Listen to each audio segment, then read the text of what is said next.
Hey guys, what is going on? Fluffy Ninja with Warp Crew Paintball and Warp Sports Chicagoland.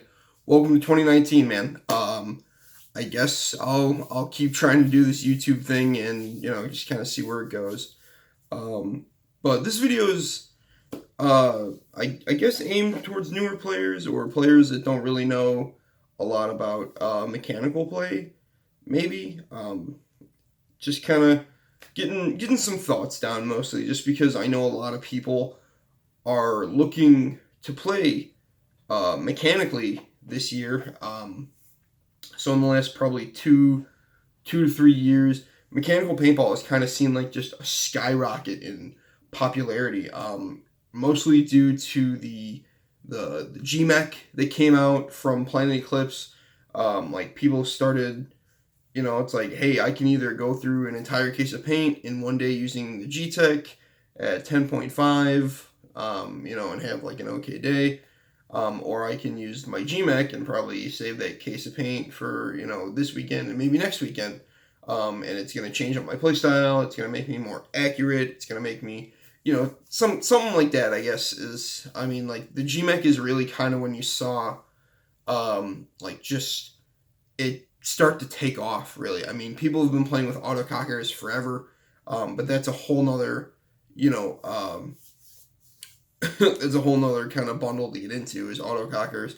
And I loved playing with autocockers. I sold off all mine just because I wasn't shooting them and they were just kind of sitting on the wall. And yeah, it's cool to have stuff hanging on the wall.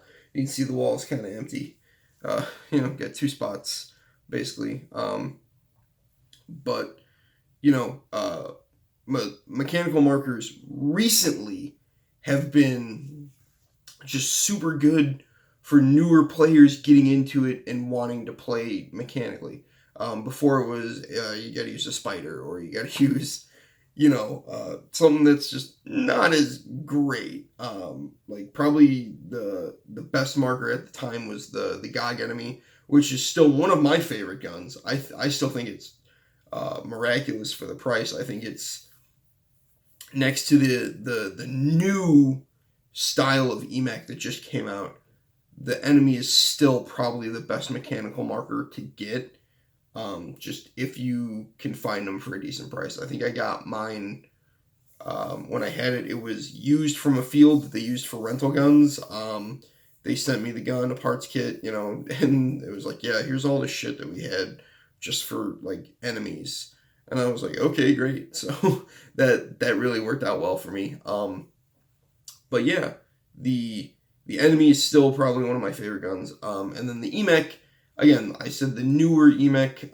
The EMAC when it first came out was phenomenal. You can see I still have my box behind me. I traded my EMAC to get my G-Tech 160R actually, and I forgot to bring the box with me. But the guy, I traded it to PB Sports, and they were like, "Yeah, it's fine. We still have boxes laying around somewhere just because." And I was like, "Okay, great." But the new EMAC with the PAL loader, the pneumatic assisted loader. If you are getting into paintball, or if you want a backup marker to give to somebody for the first time that they're coming out, or like rental equipment. I mean, it's a step up from like the 98 customs that everybody's kind of used to for rentals, but it is right now. I believe it is the pinnacle of beginner paintball. It is like it makes the bar set way higher than anything else on the market for a beginner gun.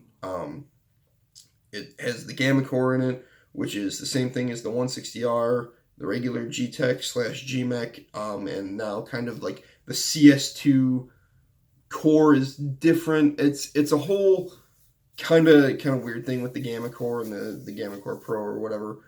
But again, for right now, the EMAC with the PAL loader is probably the best bang for your buck, because all you need to do is spend $40 on a 3000 tank and you're off playing already, so that's kind of good. And I think stores, like I know Warp Sports, I think is like trying to get them in as fast as possible, just because that's what they want up on the wall, so that way when somebody comes in, like, hey, I'm looking for, a beginner gun, they can hand them that, and it feels good, and it looks good, and it, like, that's what people want.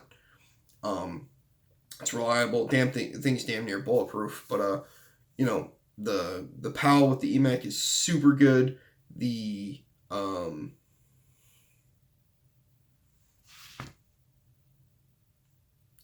fuck did I write there? Oh, sorry. I actually wrote down a script for this, and I just I was reading what I wrote and I couldn't understand it. The GMAC again is one of those steps up. If you're somewhat okay in paintball, like you've joined Facebook BSTs or on PB Nation or whatever, I don't even know if PB Nation still does like the classifieds, like look and find a gun. I haven't used PB Nation in forever, but if you can find a G-Tech in decent condition, I know most of them now. I think the last 5 that I've seen up on Facebook BSTs have a mechanical trigger already with them, and they're going for like 500-ish just because.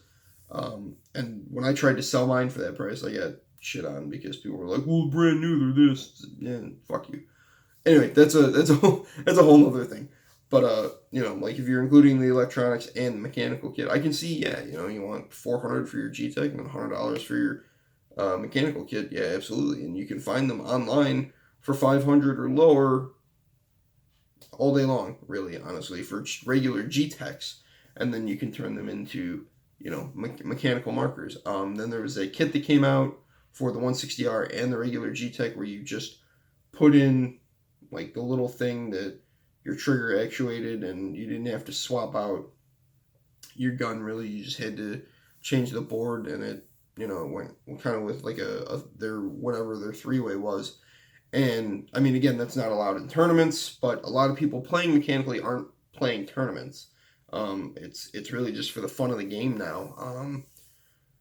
Because from what I've seen with pro players and stuff like that, a lot of them want to play an Iron City Classic, but when they go to practice, they're that's work for them. That's okay. We have to knuckle down and play these points, get the field figured out, learn bounce shots, etc. But like before tournaments, in the off season, really, when they want to just go play paintball, they don't want to play airball, they'll take out their mechanical markers and they'll go shoot around. I know Corey Field, he plays with the CVO all the time. I know they are playing mechanical division this year, I believe. I mean, I know they have custom CVOs, so that's what I know, is that they have custom CVOs. So I know that they're going to be probably playing in mechanical division. I know that mechanical tournaments are a lot cheaper than playing NXL. Even the mechanical side of NXL is still kind of expensive, but like I know forever ago, Dave Baines, he would always post pictures of him, playing with his autococker at some field. Nick Sloviak is a good example. He constantly, is showing autocockers up on his wall, or stuff like that. Anyway, so again, like mechanical play is huge. The enemy phenomenal marker, the EMAC, is again like the highest point of beginner / mechanical / almost rental equipment marker. Like it is at the point now where it's like that is at the tier that you want to start at, or else you're gonna feel like you're not at the right level. The G Mech again is an okay gun. I'm not a fan of it. There was a Planet Eclipse tech standing behind me in the pits at Chicago, and I was like, I think it's fucking garbage. And he was like, what was that? And I was like, yeah, I just don't like the trigger. I think it's garbage. I was like, if I want to play mechanical, I want it, like if I want to shoot a slide trigger, I'm gonna just shoot an autococker. I'm not gonna shoot that. And he was like, okay, that's fair, but and then the CVO, again, like I absolutely love the CVO. I think it's probably one of the greatest guns I've ever shot, and I shot pretty much all of them. But I've never. It just fits in my hands perfectly. It just sits there, and it just shoots paintballs. It's great. But the other thing that I kind of wanted to comment on too is people are constantly looking, oh, hey, I want to get this mech gun. I want to get this mech gun. I want to get this mech gun. I've owned all the mech guns that have come out. The EMech, the GMech, the CVO, the Gog Enemy. I've owned all of those, and I think they're amazing. I think they're phenomenal guns. But what a lot of people don't realize, my team is also guilty of this, is that they're like, well, I want to get a mech gun too. Well, I want to get a mech gun too. Why? Why do you need a mech gun? Well, so that way, I play differently. It's like, no, you don't need a mech gun. G-Tech 160R, LV1, GO 3.5. All these guns have very close to the same board. I won't say the exact same board, but very close to the same board. And all of them have the same thing that you can set a trigger cap on. For tournament play, mechanical cap or electronic cap on electronic markers for mechanical play. God, that's a fucking mouthful. Is 5.5.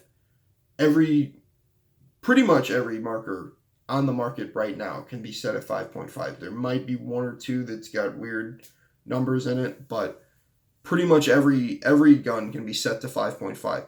And if you can't afford a mechanical marker, if you can't afford another gun, set yours to 5.5 and you have a mechanical marker.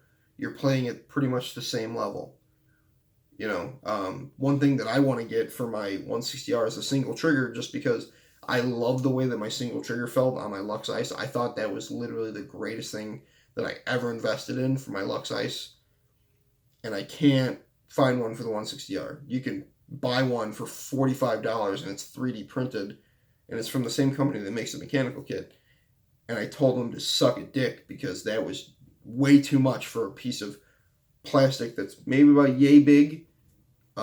That's 3D printed. That's just retarded. I was going to cut my trigger down, but I would also like a trigger for mine just to use, but whatever.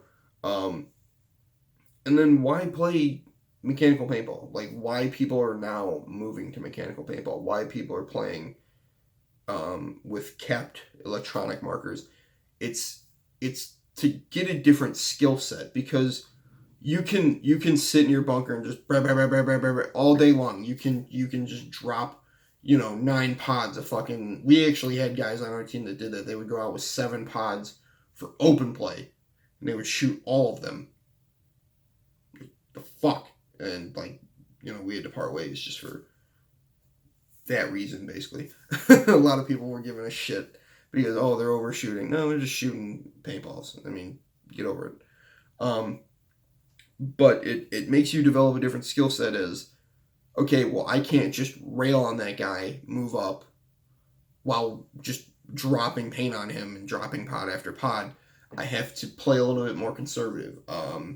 It's a little bit cheaper too. Like, I know a lot of people play pump because it's way cheaper. And why play pump compared to mechanical? Well, you could be making the transition from playing tournament style, playing with an electronic marker, to playing pump, and it's like, you know what? I don't know if I want to buy, at minimum $200 pump, maybe $150 with like the KP series. But those pumps you're not going to have a good time with. A lot of people like the KP3, and apparently that gun's phenomenal, and I won't bash it because I haven't shot it.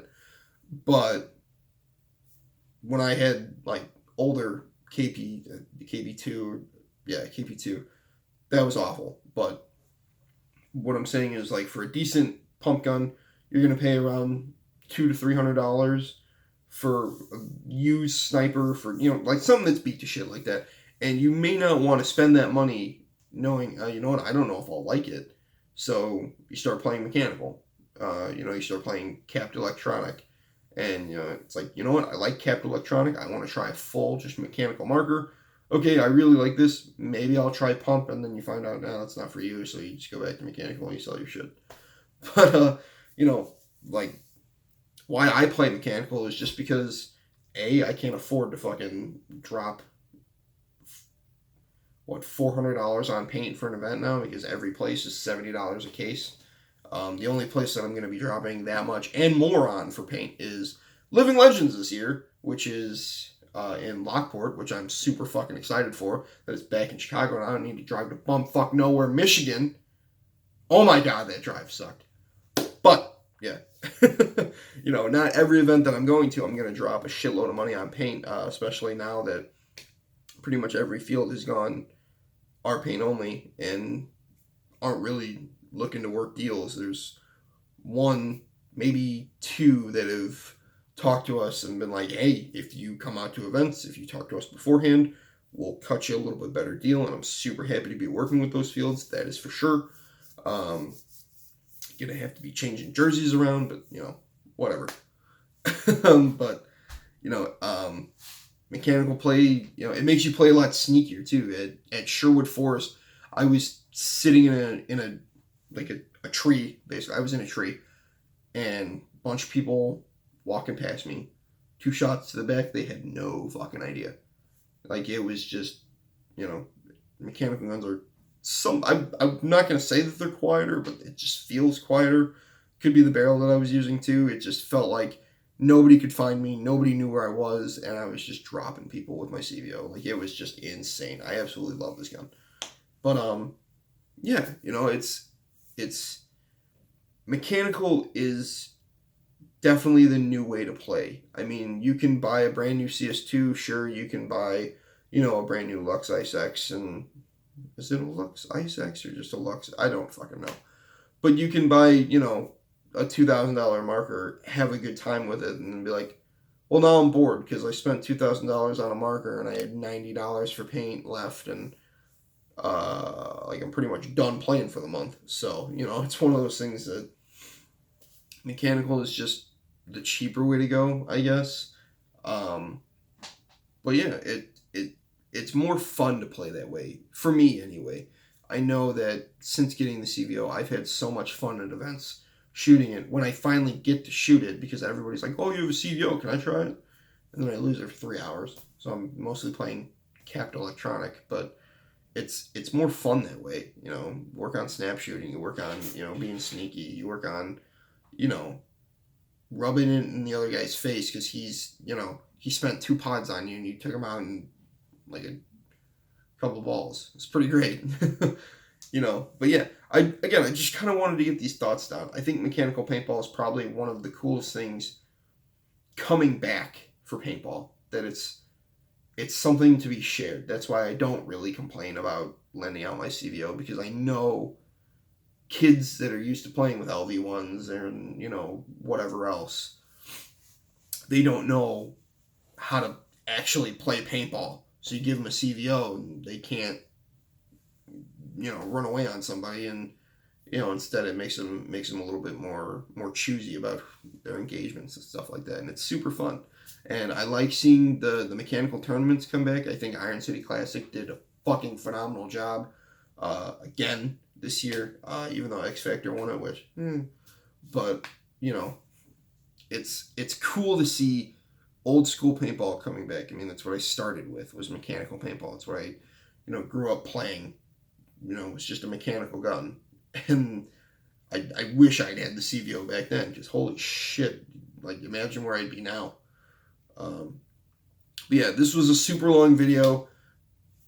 Not really everywhere. I tried to stay on my list of topics as best I could, but a lot of people have asked me, which gun overall have you liked best shooting mechanically? I've liked my CVO the best. That's why it's still on the wall. That's why it's still in my gear bag when I go to play. What is best for you is to go out and try these markers. Find a buddy that has one. Find somebody at your local field that has one. Be like, hey, do you mind if I take that in the chrono range? And if they're like, yeah, that's fine, go ahead. And it's like, do you mind if I play around with it? And they're like, yeah, sure, go ahead. Players like me who are sponsored by the companies that have mechanical markers, their whole job is to get more people to buy those markers. Again, that's why I don't really complain about letting people use my CVO. Part of my agreement with Corey Field and with Shocker is let people try it. Get it in somebody's hands. Let them go out for an hour and play with it. And it's the same thing with push. I have an extra set of push goggles with me almost all the time now, because it's like, oh, I want to try your mask. It's like, yeah, but I'm fucking wearing it, dude. Here's another pair, But it's just one of those things where it's like, part of our agreement is to get these people, or get these guns into people's hands. And that's why it's so much fun. But the problem is, for you, that might not be correct. You might like the GMEC, and I don't. You know, that's a personal preference. You might like the enemy over the EMEC. That's personal preference. You have to go and try it. You have to find a store. You have to find somebody at your local field. You have to find someone who's willing to let you try it. And if you go, this is phenomenal, I want to play with this, then you can go buy one. Okay? That's why I've let so many people try out all of my markers, because I know people are constantly trying to make the decision, what do I want to go with? Again, super long video. Hoping that I can kind of do more of these about which marker I like to play with, you know, certain subjects that I need to bring up, certain subjects that I want to bring up. So yeah, thank you guys very much for watching. Thank you for sticking to the whole video if you did. If not, that's fine too if you just cut to the end. But thank you guys very much for supporting the channel. I hope 2019 brings a lot of growth. Thank you guys again from the bottom of my heart. I'll catch you in the next video. Bye.